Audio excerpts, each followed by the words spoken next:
Welcome dear students.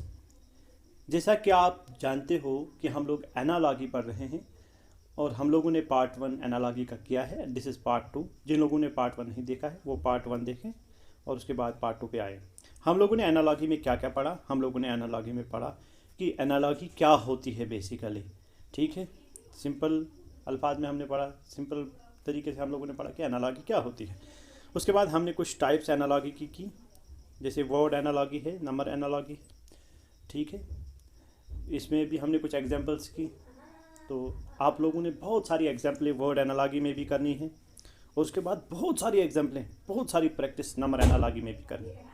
यानी in both word analogy and number analogy आपको बहुत ज़्यादा प्रैक्टिस की ज़रूरत है। जितना आप लोग प्रैक्टिस करोगे उतना ही ज़्यादा होल्ड, उतना ही ज़्यादा फ़ायदा होगा। कभी भी किसी किस्म की कोई समस्या आपको नहीं हो सकती, चाहे पेपर कितना भी टफ हो। जितना आपका प्रैक्टिस का लेवल ज़्यादा होगा, यानी जितनी प्रैक्टिस आप ज़्यादा करोगे उतना आप टफ से टफ क्वेश्चन को भी सॉल्व कर सकते हो एग्ज़ाम में। तो आज के लेक्चर में हम लोग पढ़ेंगे अल्फ़ाबेट एनालॉजी क्या होती है और हम लोग पढ़ेंगे मिक्स्ड एनालॉजी क्या होती है।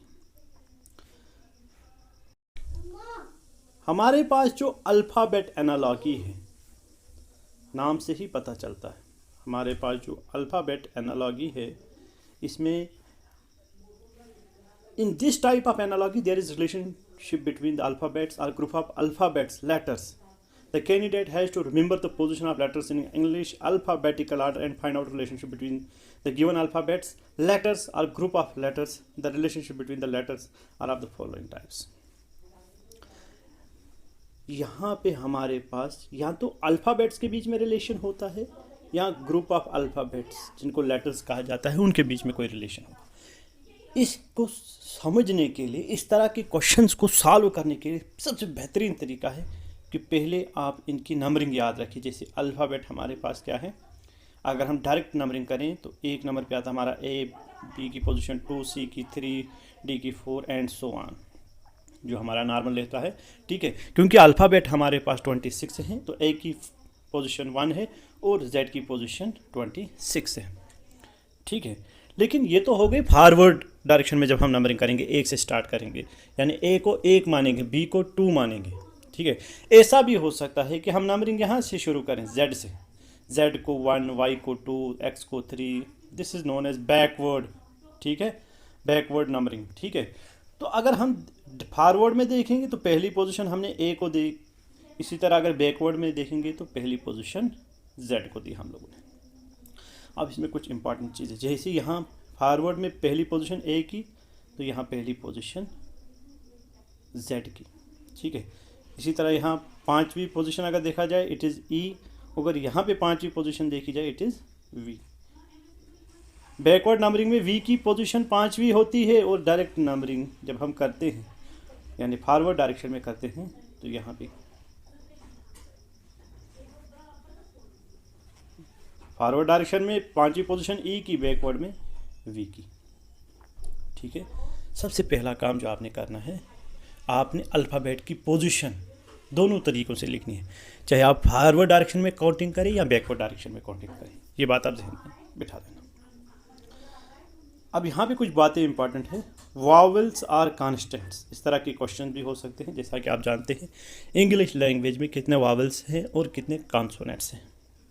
ठीक है, इंक्रीजिंग और डिक्रीजिंग पोजीशन ऑफ लेटर, क्या हमारे पास लेटर आगे की ओर बढ़ रहा है या पीछे की ओर आ रहा है, इंक्रीजिंग और decreasing. Reverse order of letters, ठीक है, ये भी आपने याद रखना है। जैसे यहाँ ए की पोजीशन पहली तो यहाँ, ठीक है, अगर बैकवर्ड डायरेक्शन में हम देखेंगे तो जेड की डायरेक्शन, जेड की जो नंबरिंग है जेड पोजीशन 1। इसी तरह अगर यहाँ पे देखा जाए 14th पोजीशन पे जब हम फॉरवर्ड डायरेक्शन में काउंटिंग करेंगे तो आता है एन, और बैकवर्ड डायरेक्शन में अगर हम देखें तो इट इज़ एम। ठीक है, एक सिंपल तरीका, अगर मैं डायरेक्ट काउंटिंग की बात कर रहा हूँ, जैसे 5 पोजीशन पे क्या है, 5 पोजीशन पे कौन सा लेटर है, 10 पे कौन सा है, 15 पे कौन सा है, 20 पे कौन सा है और 25 पे कौन सा है, ये पोजीशन थोड़ा सा याद रखनी है। ठीक है, ताकि आसानी हो जाए। जैसे 5 पे हमारे पास आता है E, 10 पे आता है J, 15 पे आता है O, ये डायरेक्ट फॉरवर्ड डायरेक्शन की बात कर रहा हूँ। 20 पे आता है T और 25 पे आता है Y। तो एक चीज़ आपने याद रखनी है ताकि कोई कन्फ्यूजन ना हो नंबरिंग में। ई ज्योति, ठीक है, 5, 10, 15, 20 और 25, ठीक है। ये 5, 10, 15, 20, 25 पोजीशन पे जब हम फॉरवर्ड डायरेक्शन में काउंटिंग करते हैं तो 5, 10, 15, 20, 25 पोजीशन पे कौन कौन सा वर्ड आता है, उसके लिए एक शॉर्टकट है ई ज्योति। ई की पोजीशन 5, जे की 10, ओ की 15, टी की 20 और वाई की 25, ठीक है। तो इसी तरह आप खुद से थोड़ा सा और कोई लॉजिक लगा के आप इनको याद रख सकते हो, ठीक है। आप अपनी ट्रिक भी बना सकते हो, उसके लिए कोई फिक्स्ड रूल नहीं है, ठीक है। अब हम यहाँ पे अल्फ़ाबेट एनालॉजी का एक क्वेश्चन लेंगे, एक एग्जांपल लेंगे, ठीक है। हमारे पास क्या है, AFKP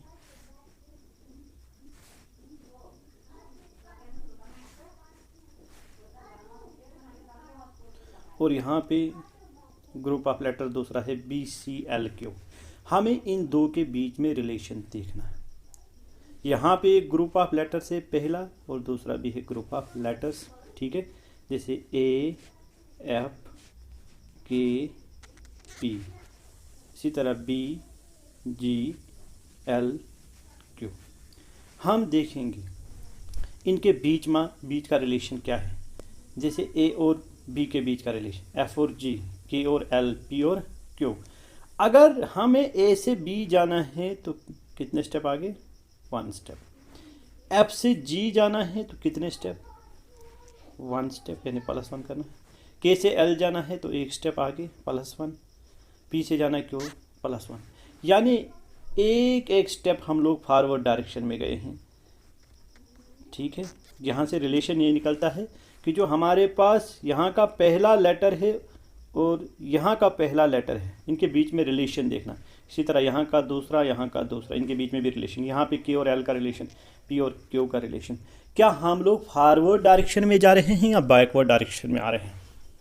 सेम यही लॉजिक, ठीक है, यही लॉजिक हमने यहाँ पे लगाना है, ठीक है। CHMR, यानी C से एक कदम आगे it will be D, H से एक कदम आगे it will be I, M से एक कदम आगे इट विल बी N और R से एक स्टेप आगे इट विल बी S। क्या हमारे पास कोई एक ऐसा ऑप्शन है DINS? यस, हमारे पास एक ऐसा ऑप्शन है DINS, ठीक है। यहाँ पे भी आप देख सकते हैं सोल्यूशन दिया गया है, ठीक है। तो हमने ग्रुप ऑफ लेटर्स के बीच में रिलेशन देखा, लेकिन और ये भी याद रखना, यहाँ का पहला लेटर जैसे A और यहाँ का पहला लेटर B, इनके बीच का रिलेशन, यहाँ का दूसरा लेटर, यहाँ का दूसरा लेटर, इनके बीच का relation, whether we are moving in forward direction और इन बैकवर्ड डायरेक्शन, वो थोड़ा सा ज़रूरी नहीं है कि +1 ही हो। यहाँ +1 भी हो सकता है, यहाँ -1 भी हो सकता है, ठीक है। यहाँ +1 हो सकता है, यहाँ -1 हो सकता है, इस तरह का भी पैटर्न हो सकता है। या ऐसा भी हो सकता है कि यहाँ पे +1 है तो यहाँ पे +2 होगा, इस केस में यहाँ पे +3 हो सकता है, यहाँ पे +4 हो सकता है, ठीक है। यहाँ अलग अलग किस्म के पैटर्न, अलग अलग तरीके से हमारे पास जो है वो लॉजिक बन सकता है, ठीक है। तो वही बात आती है फिर से कि आप लोगों ने क्या करना है, प्रैक्टिस करना है, तो अलग अलग किस्म के क्वेश्चंस आएंगे। तो जितना आप प्रैक्टिस करोगे उतना आपके लिए आसानी होगी। No let us move to the mixed analogy, जो चौथी टाइप है हमारी एनालॉजी की। मिक्स्ड एनालॉजी में क्या है हमारे पास, in this type of analogy there is certain relationship between the given group of letters and numbers on one side. एक तरफ से हैं लेटर्स, एक तरफ से हैं हमारे पास यहाँ पे लेटर्स, ठीक है, एक तरफ से हैं लेटर्स और एक तरफ से हमारे पास यहाँ पे हैं नंबर्स। तभी तो इसको कहा जाता है mixed analogy, containing both letters and numbers. एक साइड में मगर लेटर्स होंगे, एक साइड में हमारे पास नंबर्स होंगे। फिर से वहाँ पे 4 ऑप्शन होंगे, उनमें से कोई एक जवाब होगा। ठीक है, करना क्या है आपने, the position of alphabets or letters, उसको देखना है। Sum or product of the position of alphabets. ठीक है, इनको जमा करना होगा, कभी ज़रब करनी होगी, कभी और कुछ करना होगा। It depends upon the type of question. Again what is needed here is practice, the more you practice, ठीक है, तो उतना आपके लिए जो है वो आसान होता जाएगा। चलिए सीधे डायरेक्ट एग्जांपल पे जाते हैं। यहाँ पे हमारे पास एग्जांपल है news, this is the group of letters, और इसके आगे क्या है, नंबर। जैसे यहाँ पे अगर हम देखें, यहाँ पे N है तो यहाँ पे 14, यहाँ पे E है तो यहाँ पे 5, यहाँ पे W, यहाँ पे 23, यहाँ पे S और यहाँ पे 19। अरे हमने कुछ अभी पढ़ा था, N की पोजीशन क्या है 14 जब हम फॉरवर्ड डायरेक्शन में काउंटिंग करते हैं, E की क्या है 5, W की क्या है 23 और S की क्या है 19। अरे एक तरफ से दिए गए हैं अल्फ़ाबेट्स और आगे दी गई है उनकी पोजीशन, और उस पोजीशन को किससे दिखाया गया, with the help of numbers हम दिखाते हैं। ठीक है, इसमें अल्फ़ाबेट ही हैं, नंबर्स भी हैं, तो इसीलिए इसको मिक्स्ड एनालॉजी कहा जाता है। तो क्या यहाँ पे क्या निकल के आया, क्या रिलेशनशिप है, नंबर और उसकी पोजीशन, हर एक अल्फ़ाबेट की पोजीशन हमारे पास एक नंबर के थ्रू दिखाई गई है। तो यहाँ पे देखते हैं, आइए, PAPER। अब P की पोजीशन क्या है, आप लोग जानते हैं P की पोजीशन क्या है। P की पोजीशन हमारे पास है 16, A की पोजीशन तो आपको पता है 1, again P it is 16, E की पोजीशन है 5 और R की पोजीशन है 18। तो this is the correct answer. कौन सा वाला है, C पार्ट। तो रिलेशन क्या था, यहाँ रिलेशन था, एक तरफ से अल्फ़ाबेट्स थे यानी ग्रुप ऑफ लेटर्स थे और उनके आगे हर अल्फ़ाबेट की अपनी अपनी पोजीशन दिखाई गई थी। ये रिलेशन हमने निकाला सोच के, अपनी रीजनिंग पावर लगा के, ठीक है, तो हमारे पास जवाब निकला। आज के इस लेक्चर की आखिरी एग्जाम्पल, तो अगला जो लेक्चर होगा on analogy, it will be A practice set. इसमें से 10-10 क्वेश्चन मिनिमम मैं आपको लेके आऊँगा, चाहे वर्ड एनालॉजी है, नंबर एनालॉजी है, अल्फ़ाबेट एनालॉजी है और मिक्स्ड एनालॉजी है। ठीक है, लगभग 10-10 क्वेश्चन हर एक पे हम लाएंगे। ठीक है, और जितना हो सके आप प्रैक्टिस करोगे। This is the last example. यहाँ पे देखो FILM, this is the group of letters, ठीक है, और आगे लिखा है 10। अब हमें सवाल पूछता है कि होटल के आगे क्या आएगा। ठीक है, अगर हम फिल्म को कैसे, अरे अगर पोजीशन देखी जाए F की, I की, L की, M की, F की पोजीशन है 6 जानते हो, I की है 9, L की है कितनी है, L 12 और M की कितनी है 13। अरे ऐड करेंगे तो वो बहुत ज़्यादा हो जाता है, लेकिन 10 कैसे जवाब आएगा, सब्ट्रैक्ट भी नहीं कर सकते, मल्टीप्लाई भी नहीं कर सकते, मल्टीप्लाई करेंगे तो और ज़्यादा जवाब आए, और बड़ा जवाब आ सकता है।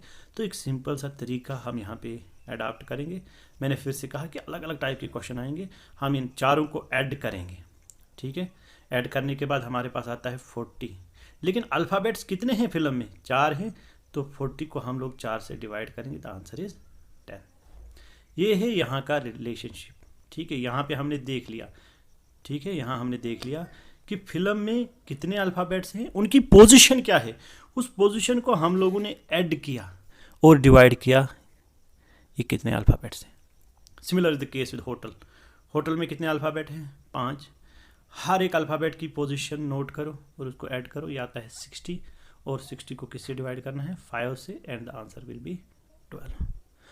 क्या था, ये सा लॉजिक था कि ग्रुप ऑफ लेटर्स में जितने भी अल्फ़ाबेट हैं उनकी पोजीशंस को ऐड करो and then divide by the number of alphabets. तो ये यहाँ पे हमने देखा, इस केस में यही रिलेशन हमने यहाँ पे लगाना है। क्या करना है, होटल में जितने भी अल्फ़ाबेट्स हैं, चाहे H है, O है, T है, E है, L है, इनकी पोजीशंस लिखनी है। ठीक है, जिसकी एक न्यूमेरिकल वैल्यू होगी उनको ऐड करके इसमें हमने देखना है होटल में कितने अल्फ़ाबेट्स हैं, 1 2 3 4 5 से डिवाइड करना है, and we will get the answer. तो जितना हो सके आप लोगों ने प्रैक्टिस करनी है, प्रैक्टिस मेक्स मैन परफेक्ट। ठीक है, एक प्रैक्टिस का सेट लेके आऊँगा मैं एनालॉजी का। फ़िलहाल एनालॉजी के हमारे पास सिर्फ 2 लेक्चर्स थे, सो आई होप कि आपको ये लेक्चर समझ आया होगा। Thank you for watching this video.